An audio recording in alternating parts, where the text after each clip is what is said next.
குழந்தை தலை தட்டையாக இருக்க 5 காரணங்கள். என்னோட குழந்தைக்கு பிளாட் ஹெட்டா இருக்கு, தலை வந்து தட்டையா இருக்கு, இது ஒரு சீரியஸான ப்ராப்ளமா? இந்த மாதிரி இருந்ததுன்னா பிரெயின் எதுவும் அஃபெக்ட் இருக்கா? இல்ல என்னோட குழந்தைக்கு நான் வீட்லயே இத சரி பண்ண முடியுமா? இந்த பிளாட் ஹெட் நார்மலா சரியாகுமா? டாக்டரை போய் எப்ப கன்சல்ட் பண்ணணும் அப்படின்னு உங்களுக்கு டவுட்ஸ் இருந்ததுன்னா இந்த வீடியோ உங்களுக்காகத்தான். வீடியோவை முதல்ல இருந்து கடைசி வரை ஸ்கிப் பண்ணாம பாருங்க. அப்பனாதான் நான் சொல்ல போற ஒவ்வொரு விஷயங்களும் உங்களுக்கு புரிய வரும். இதே மாதிரி குழந்தை ரிலேட்டடான டவுட்ஸ் உங்களுக்கு இருக்கு அப்படின்னா நம்ம சேனலை சப்ஸ்கிரைப் பண்ணி வச்சுக்கோங்க. நான் டாக்டர் திவ்யா ராமமூர்த்தி, ராமநாதபுரத்தில் 40 வருடத்துக்கும் மேலாக மருத்துவ சேவையில் சிறந்து விளங்கும் சத்யா மருத்துவமனையில் குழந்தை நல மருத்துவராகவும் உணவு ஆலோசகராகவும் இருக்கிறேன். நம்ம பெரியவங்களுடைய மண்டப்பகுதிக்கும் குழந்தையுடைய மண்டப்பகுதிக்கும் என்ன வித்தியாசம் அப்படின்னா, குழந்தையுடைய மண்டை பகுதி ஹெட் அப்படின்னு சொல்லக்கூடியதுல மண்டை ஓடு கேல்ப் 8 வகையான போனால இருக்குங்க. இந்த ஒவ்வொரு போனுடைய பகுதியும் இணைய போறப்ப சூச்சர் அப்படின்னு நம்ம அதை சொல்லுவோம். இந்த சூச்சர் எல்லாம் மூடாம ஒரு குழியாட்டம் இருக்கும், ஒரு கேப் வந்து இருக்கும். அதுதான் ஃபாண்டனேல் அப்படின்னு, அது வந்து உச்சிக்குழி அப்படின்னு தமிழ்ல சொல்லக்கூடியது. மேல வந்து பாக்குறப்ப பெருசா இருக்கும், பின்பகுதியும் ஒரு உச்சிக்குழி இருக்கும். இது குழந்தை வந்து வளர வளர வந்து மூட ஆரம்பிக்கும். 9 மாசத்துல இருந்து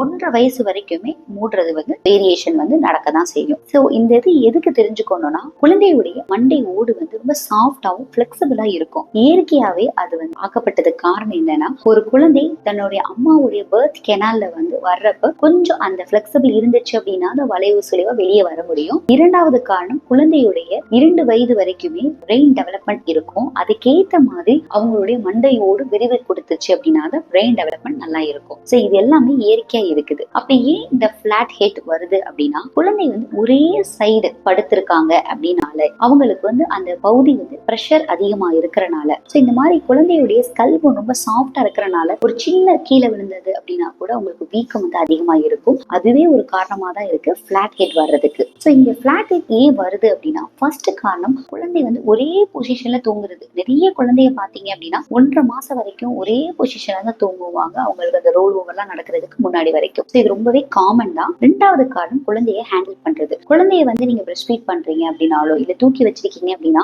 உங்களுக்கு எந்த சைடு ஈஸியா இருக்கோ அந்த சைடே நம்ம ஹேண்டில் பண்றனால இன்னொரு சைடு வந்து திரும்பவே சான்ஸ் கிடைக்காம போகுது. 3வது ப்ரீடம் பேபி. இந்த ப்ரீடம் பேபின்னு சொல்லக்கூடியவங்க வந்து கல் வந்து ரொம்ப சாஃப்டா இருக்கும். நார்மல் டேர்ம் பேபியை விட அவங்களுக்கு ரொம்ப சாஃப்டா இருக்கும். இன்னொன்னு, அவங்களுடைய மைல் ஸ்டோன்ஸ் எல்லாம் கொஞ்சம் லேட்டா அச்சீவ் பண்றதுனால கூட இந்த இது வந்து வர்றதுக்கு சான்ஸ் அதிகம். 4வது ட்வின் பேபி. அவங்க வயிற்றுக்குள்ள அம்மாவுடைய கருப்பையில இருக்கிறப்பயே ஷேரிங் அப்படிங்கிற மாதிரி இருக்கிறனாலயோ இல்ல காம்பன்சேட் அப்படின்னு சொல்லுவோம். சோ குழந்தை வந்து அந்த மாதிரியே வளர்றதுனால பிளாட் ஹெட் வந்து அவங்களுக்கு காமனா பாக்குறோம். 5வது டார்டிகோலிஸ். இந்த நெக்ல இருக்க மசில் வந்து ரொம்ப ஸ்பாசம் ஆகி கான்ட்ராக்ட் ஆயிட்டு இருக்கறனால குழந்தை வந்து ஒரு சைடே அதிகமா வந்து தலையை வந்து சாய்ச்சி வச்சிருப்பாங்க.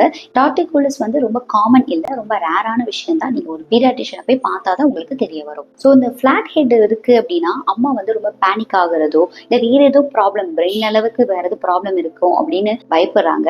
நல்லா புரிஞ்சுக்கோங்க, இது ரொம்ப நார்மலான விஷயம் தான். நிறைய குழந்தைகளுக்கு வந்து கிராஜுவலா அவங்க வளர வளர ரொம்பவே சரியாக கூடியது. ஆனா உங்க குழந்தைக்கு வந்து மைல்ஸ்டோன் டிலே இருக்கு அப்படின்னாலோ இல்ல நியூராலஜிக்கல் ப்ராப்ளம் வேற எதுவும் இருக்கு அதோட சேர்ந்து வந்து பிளாட் ஹெட் இருக்கு அப்படின்னாலோ இல்ல உடம்புல வேற எதுவும் குறைபாடுகள், கண்ணுல காதுல வேற எதுவும் பிரச்சனையில இருந்து இந்த பிளாட் ஹெட் இருந்துச்சு அப்படின்னா நீங்க இமீடியட்டா ஒரு கன்சல்டேஷன் எடுத்துக்கிறது ரொம்பவே நல்லது. சிண்ட்ரோமிக் பேபி அப்படின்னு சொல்லக்கூடியவங்க, எக்ஸாம்பிள் பாத்தீங்கன்னா டவுன் சிண்ட்ரோமா இருக்கலாம் இல்ல டர்னர் சிண்ட்ரோமா இருக்கலாம். இந்த மாதிரி இருக்கிற குழந்தைகளுக்குமே அவங்களுடைய ஹெட் வந்து ரொம்பவே பிளாட்டா தான் இருக்கும். இந்த பிளாட் ஹெட் வந்து 2 டைப் இருக்கு. ஒன்னு மைல்டு ஃபார்ம் இல்ல சிவியர் ஃபார்ம் அப்படின்னு சொல்லுவோம். மைல்டு அப்படின்னா கொஞ்சமா வந்து லைட்டா உள்ள வாங்கின மாதிரி இருக்கும் தவிர ரொம்ப பெருசா வந்து பிளாட்டா இருக்காது. சிவியர் டைப்ல தான் ரொம்ப பிளாட்டா இருக்கும். சோ இங்க நான் சொல்ல போற விஷயங்கள் எல்லாமே இந்த மைல்டு ஃபார்ம்ல இருக்கக்கூடியது. அதை நீங்க வீட்லயே எப்படிலாம் தடுக்கலாம், இல்ல என்னென்ன செய்யணும் அப்படிங்கறத நான் டிஸ்கஸ் பண்றேன். உங்களுக்கு உங்க குழந்தை ரிலேட்டடான டவுட்ஸ் இருக்கு, அதை பத்தின ஒரு முழுமையான விளக்கமான வீடியோ வேணும்னு நினைச்சீங்கன்னா கமெண்ட்ல அந்த டாபிக்கை மென்ஷன் பண்ணுங்க. நான் ஃபியூச்சர்ல கன்ஃபார்ம் நம்ம சேனல்ல அப்லோட் பண்றேன். உங்க குழந்தை ஹெல்த் ரிலேட்டடாவும் டயட் ரிலேட்டடாவும் ஆன்லைன் கன்சல்டேஷன் வேணும்னு நினைச்சீங்கன்னா டிஸ்பிளேல தெரியுற நம்பரை யூஸ் பண்ணி என்னோட ஆன்லைன் கன்சல்டேஷன் நீங்க பெற்றுக்கலாம். இதுக்கு என்ன பண்ணணும் அப்படின்னா, ஃபர்ஸ்ட் உங்க குழந்தைய பொசிஷனை வந்து சேஞ்ச் பண்ணி படுக்க வைங்க. ஒரு 1.5 மாச குழந்தை வரைக்கும் ரோல் ஓவர் நடக்காது, அவங்க ட்ரை பண்ணவும் மாட்டாங்க. சோ நேராவே படுத்துட்டு இருக்காங்க அப்படின்னா பின் சைடு வந்து பிளாட்டா வந்து ஆகிறதுக்கு சான்ஸ் அதிகம். அந்த மாதிரி இருக்கிற குழந்தைய வந்து நீங்க அடிக்கடி லெஃப்ட் சைடு ரைட் சைடும் திரும்பி வந்து படுக்க வைக்க ட்ரை பண்ணுங்க. அவங்க முழிச்சிட்டு இருக்க டைம் அவங்க கூட விளையாடுறீங்க அப்படின்னாலும் நீங்க அவங்களுக்கு எக்ஸாம்பிள் ஒரு டாய்ஸ் வச்சிருக்கீங்க அப்படின்னா ரைட் சைட் காமிக்கிறது, லெஃப்ட் சைட் டர்ன் பண்ண வைக்கிறது. சோ இந்த மாதிரி நீங்க பண்ண பண்ண அவங்க வந்து டேர்னிங் வந்து டே டைம்ல நடந்துட்டு இருக்கும். நிறைய குழந்தைங்க வந்து அவங்க பொசிஷனே வந்து ஒன் சைடு தான் சாய்ச்சு படுப்பாங்க. ஏன் அப்படின்னா மதருடைய வயிற்றுல இருக்கிறப்பயே அவங்களுக்கு ரொம்ப அது கம்ஃபர்டபுளா வந்து ஃபீல் பண்ணிருப்பாங்க. ஸோ அதே மாதிரி வெளியே வந்து அதே பொசிஷன்ல படுக்கணும் அப்படின்னு நினைப்பாங்க. அந்த மாதிரி இருக்காங்க அப்படின்னா நீங்க ஃபார் எக்ஸாம்பிள் ரைட் சைடு தான் படுத்துட்டே இருக்காங்க அப்படின்னா கொஞ்ச நேரம் அவங்க டீப் ஸ்லீப் போன பிறகு லெஃப்ட் சைடு அவங்கள திருப்புவீங்க. அந்த சப்போர்ட்டுக்கு வந்து ரைட் சைட்ல வந்து நீங்க ஒரு பில்லோ மாதிரியோ இல்ல ஒரு சின்ன டவல்ஸ் வச்சு நீங்க வந்து வச்சுக்கிறது ரொம்பவே நல்லது. உங்க குழந்தை வந்து ஆஃப் ஸ்லீப்ல இருக்கிறப்ப நீங்க பண்ணீங்க அப்படின்னா ரொம்ப கிராங்கி ஆயிடுவாங்க, ரொம்ப அழுவாங்க. ஸோ நீங்க அந்த டைம்லாம் பண்ணக்கூடாது. அவங்க டீப் ஸ்லீப் போன பிறகு பக்கத்துலயே இருந்து ஒன் சைடு நீங்க வந்து சேஞ்ச் பண்ண ட்ரை பண்ணுங்க. நெக்ஸ்ட் உங்க குழந்தைக்கு டம்மி டைம் கொடுங்க. பிளாட் ஹெட் வந்து ரொம்பவே பேக் சைடு இருக்கு அப்படின்னா அந்த டம்மி டைம் ரொம்ப ஹெல்ப்ஃபுல்லா இருக்கும். டம்மி டைம் வந்து பாத்தீங்க அப்படின்னா நெக் மசில்ஸையும் ஸ்ட்ரென்தன் பண்ணும். நான் நிறைய வீடியோல சொல்லியிருக்கேன் டம்மி டைம் வந்து ரொம்பவே இம்பார்ட்டன்ட். ஸோ குழந்தைய அழகா குப்புறக்க படுக்க வச்சு முன்னாடி டாய்ஸ் போட்டு அவங்க என்கேஜ் பண்ண மூலம் அவங்க வந்து அழகா வந்து டேர்ன் பண்ண ட்ரை பண்ணுவாங்க. ரொம்ப வந்து ப்ரெஷர் இல்லாம கொஞ்சம் வந்து ஹெட் வந்து ஃப்ரீயா இருக்கிற மாதிரி இருக்கும். நிறைய மதருக்கு வந்து ரொம்ப கம்ஃபர்டபுளா இருக்கு அப்படின்னு சொல்லி ஒன் சைடே பிரஸ்ட் ஃபீட் பண்றது, ஒன் சைடே ஹோல்ட் பண்ணி வச்சிருக்கிறது குழந்தைய, அதெல்லாம் நீங்க வந்து அவாய்ட் பண்ணிக்கோங்க. ஃப்ரீக்வெண்டா சேஞ்ச் பண்ணுங்க. ஒரு ஃபீடிங் வந்து ஒரு பிரஸ்ட்ல பண்றீங்க அப்படின்னா நெக்ஸ்ட் ஃபீட் வந்து நெக்ஸ்ட் பிரஸ்ட்ல நீங்க வந்து பண்ண ட்ரை பண்ணுங்க. அதே மாதிரி தான் ஹேண்டிலிங். உங்களால இல்லையோ உங்க ரிலேட்டிவோ இல்ல உங்களுடைய ஃபேமிலியில உங்க ஹஸ்பண்ட வந்து நீங்க வந்து ஈஸியா வந்து ஹெல்ப் கேளுங்க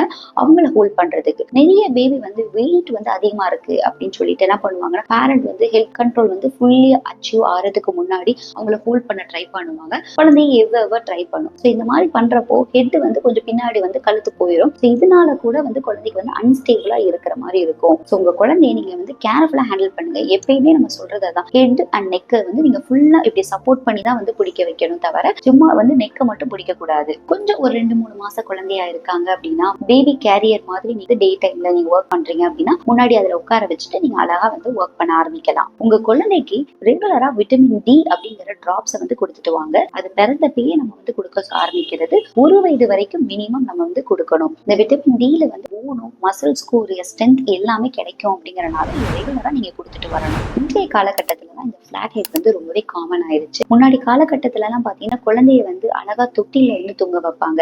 நிறைய பீடியாட்ரிஷியன் சொல்ற கருத்து என்ன அப்படின்னா வந்து அது வந்து துளியில வந்து தூங்க வைக்காதீங்க அப்படின்னு சொல்லி. ஆனா ப்ரூவன் ஸ்டடீஸோ ஆர்டிகிள்ஸோ இல்லவே இல்லை அதை தூங்க வைக்கணுமா இல்ல தூங்க வைக்க கூடாதா அப்படின்னு சொல்றதுக்கு. என்னோட ஆங்கிள் என்ன அப்படின்னா நீங்க தாராளமா தூங்க வைக்கலாம். குழந்தைக்கு வந்து ஃபீட் பண்ணிட்டு நல்லா பர்ப் பண்ணிட்டு அந்த குழந்தை வந்து கம்ப்ளீட்டா பர்ப் பண்ணிட்டாங்க அப்படின்னா நீங்க அழகா தூங்க வைக்கலாம். அதுவும் இல்லாம பக்கத்துல வந்து ஒரு அப்சர்வ் பண்றதுக்கு ஒரு ஆள் இருந்துக்கோங்க. எப்பயுமே சேஃப் அதுதான். இந்த தொட்டியில தூங்க வைக்கிறதுனால குழந்தையுடைய ஹெட் வந்து டைரக்டா ஒரு ப்ரெஷர்ல இருக்காது. அந்த துணி வந்து ஈஸியா வந்து குழந்தைய வந்து கம்ப்ரஸும் பண்ணாது. நெக்ஸ்ட் உங்க குழந்தைக்கு ஹெட் மசாஜ் வந்து கொடுங்க. உங்களுக்கு குழந்தைக்கு வந்து மைல்டா தான் இருக்கு பிளாட் ஹெட் அப்படின்னா அழகா வந்து கிளாக் வைஸ் வந்தும் இல்ல ஆன்டி கிளாக் வைஸும் ஒரு 4 to 5 minutes per day வந்து நீங்க கொடுத்துட்டு வாங்க. ஃபர்ஸ்ட் வந்து பயமா தான் இருக்கும் எவ்வளவு ப்ரெஷர் கொடுக்கணும் அப்படின்னு சொல்லிட்டு. நீங்க வந்து இன்னொன்னு ரொம்ப அதிக ப்ரெஷர் கொடுத்துடக்கூடாது. ஸோ நியூ மதரா இருக்கீங்க அப்படின்னா நீங்க ஹேண்டில் பண்ண கத்துக்குவீங்க. ஸோ இது ரெகுலரா பண்றப்போ குழந்தையுடைய பிளட் சர்க்குலேஷனும் சரி அங்க ஒரு மோல்டிங் ப்ராசஸும் நடக்க ஆரம்பிக்கும். ஆனா திரும்பி சொல்றேன் ப்ரெஷர் மட்டும் அதிகமா கொடுத்து பண்ணிடக்கூடாது. இந்த பிளாட் ஹெட் இருக்கிறனால குழந்தைய வந்து பில்லோல படுக்க வைக்கலாமா அப்படின்னு கேட்கறாங்க. ஆனா முடிஞ்ச அளவுக்கு நீங்க அவாய்ட் பண்றது ரொம்பவே நல்லது. ஏன்னா பில்லோ மாதிரி வைக்கிறப்ப அவங்களுடைய சுவாச குழாய் வந்து நேரா இல்லாம இதனால நிறைய பிரச்சனைகள் வருது அப்படிங்கறதுனால